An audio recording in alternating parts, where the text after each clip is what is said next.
కిషోర్ రెడ్డి గారు ఈ అప్పుడే ఆట అంటే అప్పుడే నేను పదే ఎందుకు అంటున్నానంటే వారం రోజులు కూడా కాలేదు అని దట్ ఈస్ ద పాయింట్. కానీ అప్పుడే గేమ్ స్టార్ట్ చేద్దామని మీ వాళ్ళు కూడా అంటున్నారు, మీ వాళ్ళు కూడా యుద్ధం చూస్తారు కదా అని.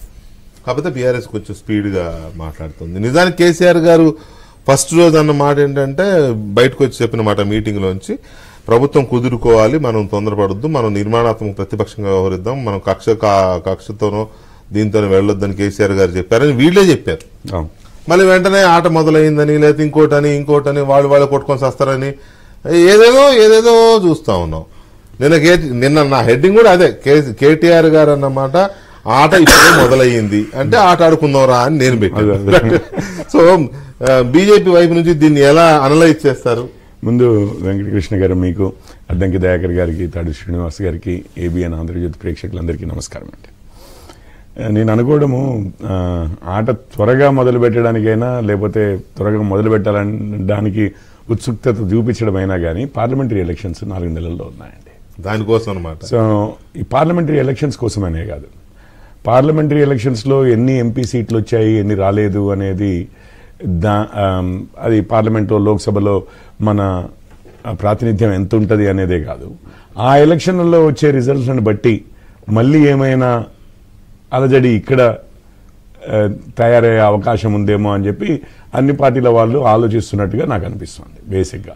ఇప్పుడు రేపు బీఆర్ఎస్ మళ్ళీ ఇప్పుడు ఏది మొన్న అసెంబ్లీ ఎలక్షన్స్లో మరీ అంటే 39 బాగానే సాలిడ్గానే వచ్చాయి, నాట్ వెరీ బ్యాడ్.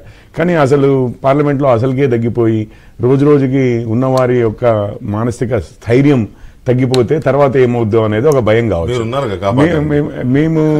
మేము ప్రజలను కాపాడడానికి మేము ఉన్నాము.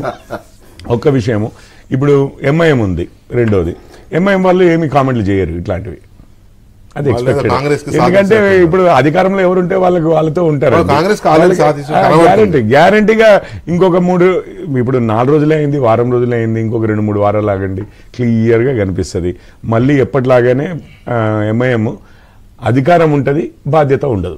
వాళ్ళు ఎప్పుడు బాధ్యతలో షేర్ చేసుకునేది ఉండదు. అఫీషియల్ గా వాళ్ళ మినిస్టర్లు ఎవరు, వాళ్ళ టెరిటరీ అందులో అది ఎప్పుడు కూడా పవర్ లో ఉన్నవారు అంటే మేము ఎప్పుడు లేము, మేము వస్తే గ్యారంటీగా డిఫరెంట్ ఉంటుందని మేము అంటున్నాము. కానీ ఎవరున్నా కానీ, ఇతరులు ఎవరున్నా కానీ అధికారంలో ప్రాంతాన్ని మూసి అవతల మీదే, మేమేమి ఏలు పెట్టాము. మీరు కూడా అధికారంలో ఉన్నవాడికి ఎవరున్నా కానీ వాళ్ళతో మీరు స్నేహంగా ఉంటారు. అది కేసీఆర్ గారు ఉన్నంతసేపు కేసీఆర్ గారు ఉన్నారు. అంతకుముందు మనకి తెలిసిందే కదండి, అసలు తెలంగాణ ఆంధ్ర విభజననే వ్యతిరేకించారు ఎంఐఎం వాళ్ళు. అసదుద్దీన్ ఓవైసీ వీరంతా కూడా ముస్లిం పాపులేషన్ అక్కడ ఇక్కడ డివైడ్ అయింది, మాకు స్ట్రెంత్ తగ్గుతుంది, మా బలం తగ్గుతుంది అని చెప్పేసి 2 రాష్ట్రాల మధ్యలో. అంతకైతే రాయల తెలంగాణ అన్నారు.